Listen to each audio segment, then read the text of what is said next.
प्रधानमंत्री नरेंद्र मोदी पर निशाना साधते हुए राष्ट्रीय जनता दल की सांसद और लालू यादव की बेटी मीसा भारती ने शुक्रवार को कहा कि मोदी बिहार में सिर्फ चुनावी रैलियों के लिए आते हैं और राज्य के विकास पर कभी बात नहीं करते। उन्होंने आरोप लगाया कि प्रधानमंत्री का ध्यान बिहार की प्रगति पर नहीं बल्कि उनके परिवार को निशाना बनाने पर है। मीसा भारती का यह बयान बिहार में आगामी विधानसभा चुनावों के मद्देनजर आया है। पीएम मोदी ने शुक्रवार को समस्तीपुर में एनडीए का प्रचार अभियान शुरू किया है। मीसा भारती ने पत्रकारों से बातचीत में कहा कि प्रधानमंत्री नरेंद्र मोदी सरकारी खर्चे पर बिहार में चुनाव प्रचार के लिए आते हैं। क्या आपने कभी उन्हें बिहार के बारे में बात करते सुना है? वे सिर्फ हमारे परिवार और मेरे पिता पर आरोप लगाते हैं। उनके पास बिहार के लिए कोई विजन नहीं है। उन्होंने बिहार में डबल इंजन सरकार के प्रदर्शन पर भी सवाल उठाए और कहा कि पिछले 2 दशकों में राज्य में कोई बड़ा उद्योग स्थापित नहीं हुआ है। मीसा भारती ने पूछा कि बिहार में डबल इंजन सरकार है, क्या पिछले 20 सालों में यहाँ एक भी फैक्ट्री लगी है? क्या उन्होंने कभी युवाओं को लाभ पहुँचाने के बारे में सोचा है? बेरोजगारी और पलायन कैसे खत्म होगा? उन्होंने बिहार से श्रमिकों के बड़े पैमाने पर पलायन के मुद्दे को भी उठाया और गुजरात के लिए विशेष ट्रेनों के बारे में प्रधानमंत्री की टिप्पणियों की आलोचना की। उन्होंने कहा कि पीएम मोदी और अन्य मंत्री हमेशा कहते हैं कि बिहार के लोगों को गुजरात जाने के लिए विशेष ट्रेनें चलाई जा रही हैं। अगर पीएम मोदी सचमुच बिहार के बारे में सोचते तो वे गुजरात में कहते कि आपके लिए बिहार में काम करने के लिए विशेष ट्रेनें चलाई जा रही हैं। सरकारी पैसे से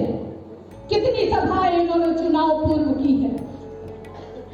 क्या एक बार भी उनको बिहार के बारे में बोलते सुना है कि हम बिहार को बनाने में हमारा क्या योगदान होगा?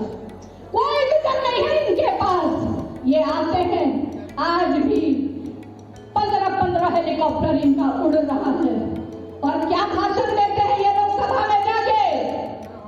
सिर्फ हमारे परिवार, हमारे पिताजी के ऊपर ये लोग आरोप लगाते हैं। बिहार के बारे में इनकी कोई सोच नहीं है। डबल इंजन की सरकार रही है 20 वर्षों तक, एक भी फैक्ट्री लगाई है क्या? मैं आपसे पूछना चाहती हूँ। ना इसकी चर्चा करते हैं ये लोग। आखिर यही बिहार इस बार युवा वोटर बहुत ज्यादा है। क्या युवाओं के बारे में इन लोगों ने कभी सोचा है कि ये बेरोजगारी कैसे दूर होगी, पलायन कैसे रुकेगा? बिहार लैंडलॉक इलाका है।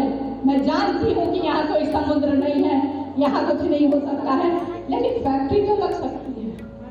लेकिन एनडीए गठबंधन और प्रधानमंत्री से लेकर बड़े बड़े नेता सिर्फ आते हैं और बिहार को ये कहते हैं कि आपके लिए स्पेशल ट्रेन चलवा दिए हैं गुजरात के लिए।